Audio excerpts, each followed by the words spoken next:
Agora, para a gente chegar nos Brahma Sutras, eu estava lendo o que está aqui no Atma Yoga, e estava lendo em outros locais, e eu me dei conta que talvez a gente precise de uma reflexão aqui primeiro.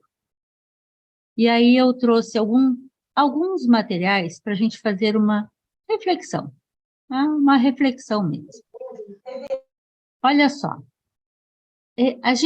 eu percebo que existe uma dificuldade minha, e provavelmente de todos nós, na verdade, dos autores como um todo, em a gente discutir uma temática tão filosoficamente complexa, né, de uma forma compreensível. E eu tenho me esforçado, mas eu tenho para mim que não está sendo muito fácil, nem para mim e talvez não para vocês. Porque eu tenho me dado conta do seguinte, a gente já falou disso lá na primeira ou na segunda reunião. Nós estamos abordando temáticas extremamente simples, né? É tipo fazer receita de bolo, quantidade de farinha, de açúcar, de ovos, mistura tudo, bate, conta quantos minutos no forno, né? Não, não é. E nós temos um problema que eu acho que é uma limitação que a gente tem que vencer, né? Mas tem que se dar conta que ela existe, que é a questão da linguagem. Então, a gente vem falando sobre o todo.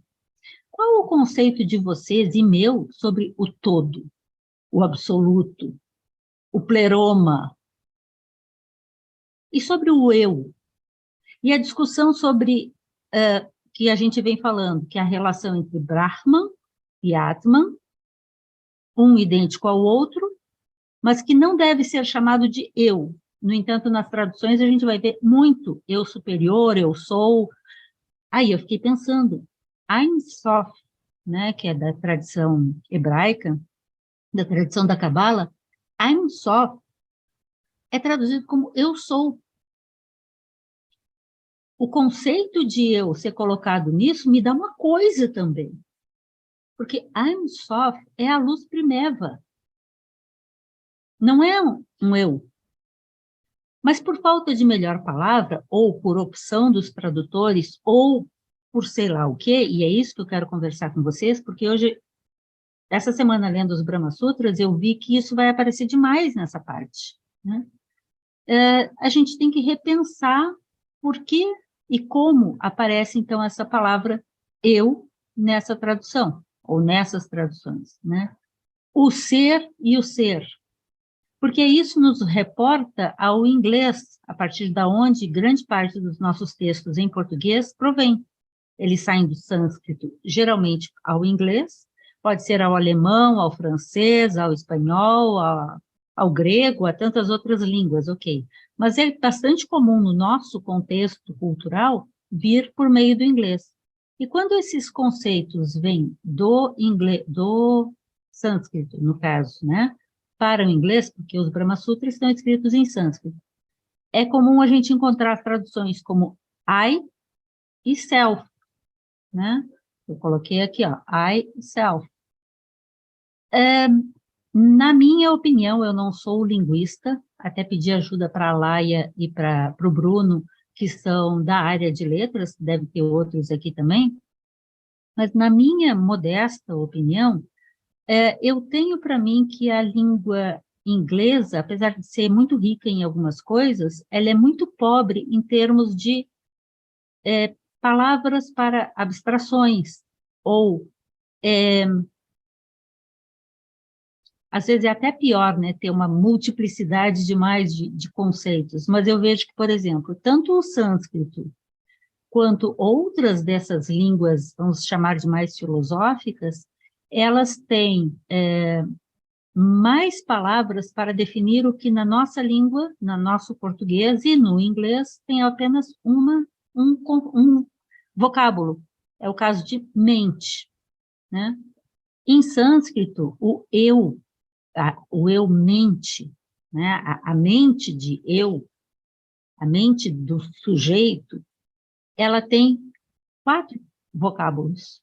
E todos eles, geralmente, são traduzidos por mente. E aí alguém está mentindo, né? Porque não dá para ser a mente 1, mente 2, mente 3 e mente 4. Mas não é só no sânscrito. acho que a Laia está aí também, na tradição gnóstica, mente tem 5 aspectos. E é frequente os 5 aspectos serem traduzidos por mente.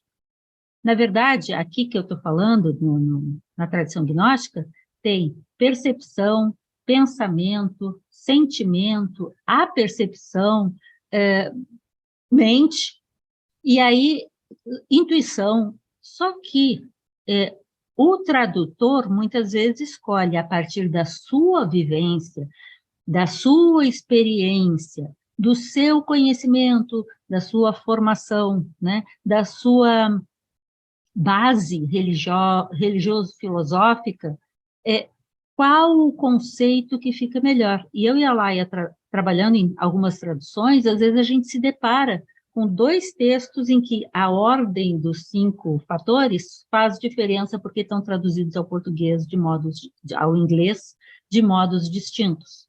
O que num é pensamento, no outro é percepção, e assim sucessivamente. Então, lá na segunda ou terceira reunião, nós comentamos sobre a necessidade de não se apegar aos conceitos, mas tentar dar um salto de qualidade a partir do recurso que a gente tem. Eu não consigo transmissão direta de pensamento. Eu uso verbos, né? Eu uso vocábulos, eu uso palavras. E eu estou tentando, mas eu às vezes me sinto como se estivesse enganando, porque às vezes não dá para traduzir exatamente a palavra. Então eu fico dando voltas às vezes. Então eu escrevi aí, ó, o todo, o eu, termos que a gente tem que entender, ser ou o ser, a linguagem do sujeito e a capacidade, a oportunidade que ele teve de desenvolver mais o seu vocabulário até mesmo, para poder tentar traduzir a diferença que é entre percepção e apercepção. A cultura que ele tem, que é dentro desse mesmo contexto, e na hora que a gente está trabalhando com o texto, que bases, e no caso aqui eu tenho conduzido, então que bases eu já tenho, em que contexto eu fui formada, qual a minha visão de mundo, de filosofia, de senda, de tradição, de busca, de ser, tudo isso interfere na forma como eu estou contando isso. E por isso que eu acho que o diálogo entre nós é tão importante, porque às vezes uma vírgula que alguém coloca numa frase pode mudar todo o contexto e pode me ajudar a entender melhor aquilo que talvez não estivesse tão claro para mim, ou pode piorar. Então, esse exercício, por isso que eu digo para vocês, eu acho importante que a gente vá conversando, porque sempre tem como melhorar, sempre tem como perceber isso melhor. Em sânscrito, existem 2 palavras que eu considero bem importantes para este contexto, que é pramanas. Pramana é a área que estuda a epistemologia, como se cognosce as coisas, como se conhece, como se constitui, se constrói o conhecimento, né? E eles são muito profundos nessa discussão, e é uma área que eu gosto muito. Tentei fazer meu doutorado em relação a isso, e não tinha orientador, né? Então, aí, mas eu acho assim, uma área, eu gosto muito, sei que tem mais gente aqui no grupo que gosta. Então, Pramana é a capacidade de percepção e como ela funciona, com que contaminantes, inclusive, para te permitir uma percepção mais reta, mais limpa, mais verdadeira ou mais contaminada. E outro termo bem importante aqui são sanskaras. Sanskaras, dentro da tradição do sânscrito, eu gosto de traduzir por tendências. Sanskaras são, vou dizer da seguinte forma, como tons vibratórios que ao longo da minha vida como um todo, não apenas desse momento, mas este momento de vida, né? Eu nasci em 1960. De 1960 para cá vai fazer muita diferença, Mas sanskaras não são só deste momento de vida. Para essa e essas tradições, há um fluxo de pérolas, né, de encarnações em que a gente vem ganhando experiências e vem vivendo e experimentando coisas. E isso gera tendências, sanskaras, como se fossem tons vibratórios que vibram no meu fluxo e que conduzem a minha mente predominantemente mais para um lado do que para o outro, para certas competências, percepções, interesses, e me afastam de outros devido às vivências que ficaram marcadas no meu fluxo. Então, esse conceito de sanskaras faz com que, provavelmente, isso para mim é bastante claro, né? Eu não por acaso tenha me interessado por gnosticismo, por Bhagavad Gita, pelo Vivekachudamani, que eu amo, né? Por Pitya Sofia, que eu adoro, por Blavatsky, Doutrina Secreta, que eu amo. Então, assim, não é de agora. Não foi assim, do nada, né? É, a minha lista é grande, mas você vai percebendo, a minha família não tem nada disso. E não foi por causa do Alberto. Eu e o Alberto nos encontramos já dentro desse contexto, né? Onde nós estávamos, nós dois fomos atraídos a esse ambiente. E a partir de lá, a gente foi atraído um pelo outro também. Então, isso também explica muitas das escolhas que a gente faz quando define o que é eu, o que é todo, o que é ser, o que não é, o que é vazio, o que é interdependência, que são temas que eu não botei aqui também, mas que fazem parte dessa discussão. O que é vazio? O que é interdependência? O que é dependência? Né? Então, isso leva a uma questão de interpretação, da compreensão de que tudo que a gente fala é a partir de um ponto de vista dual, porque sou eu falando sobre outra coisa. Supostamente, eu imagino que um ser iluminado, quando se reporta a tecer comentários acerca de Atman, muito provavelmente ele tem uma visão, uma percepção e uma capacidade didática menos dual do que a minha. Mas eu estou muito inserida, como provavelmente a maior parte de nós aqui, nessa questão da multiplicidade de fatores, de elementos, de manifestações, e, portanto, lido com tudo isso de uma forma muito dual.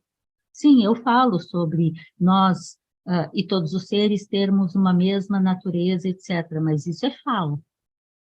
Saber isso, que eu gosto de dizer como sabor, implica em muito mais do que falar sobre. Está cheio de palestrante por aí que fala, fala, fala, fala, mas aquilo não diz respeito à sua própria vida. E tem muito não falante por aí que vive essas coisas de uma forma muito mais presencial, existencial, né?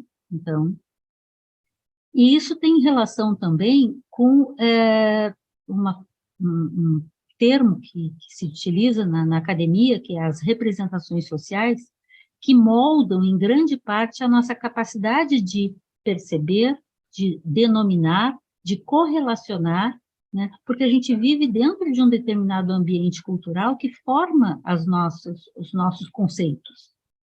E também vai depender de apegos.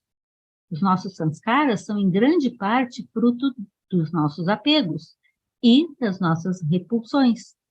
Se vocês tiveram a oportunidade de ler o Bhagavad Gita um pouco melhor, o Bhagavad Gita dá aulas sobre como os nossos apegos, desejos e repulsas moldam o nosso caráter e a nossa forma de ver e de agir, que são os karmas, né?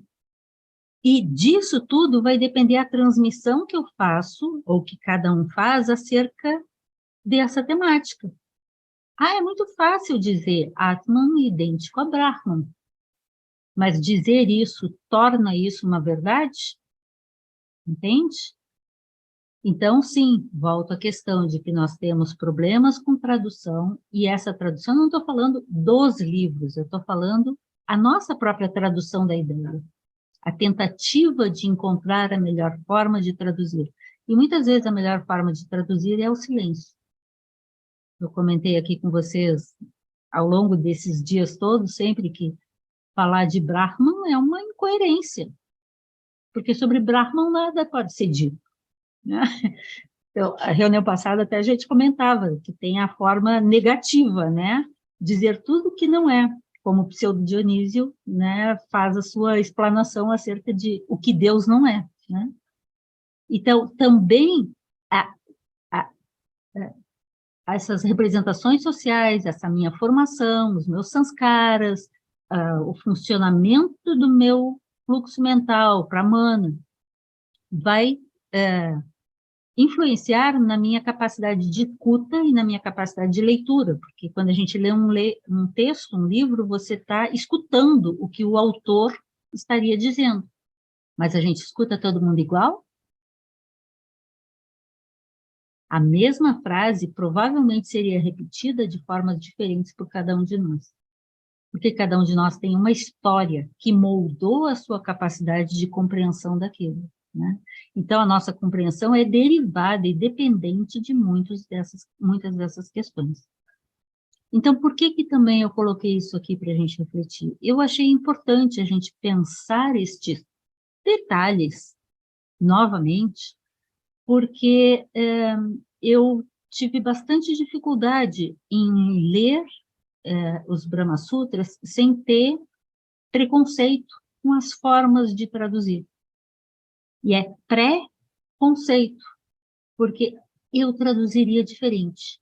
Eu diria de outra forma. Olha o eu aqui gritando, né? Então, a gente sempre vai partir do nosso eu, que é a nossa forma de representação no mundo, neste momento, nesse contexto, tempo e espaço, né?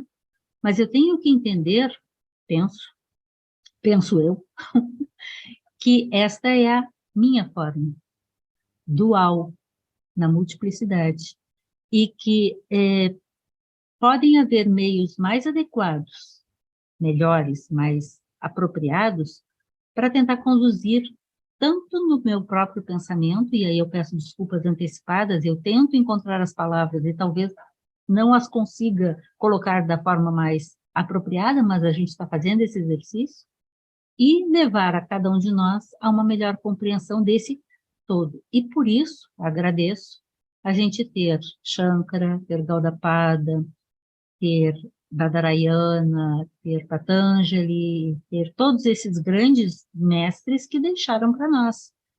Só que eu não lembro o que eles falaram. O que a gente tem é a tradução, que alguém escreveu o que ele falou, ou que ele próprio, né, e que foi traduzido e chegou até nós. Então, é um meio da gente tentar voltar no caminho de volta, mas é só um meio, que a gente não se apegue ao esquema e às palavras, né?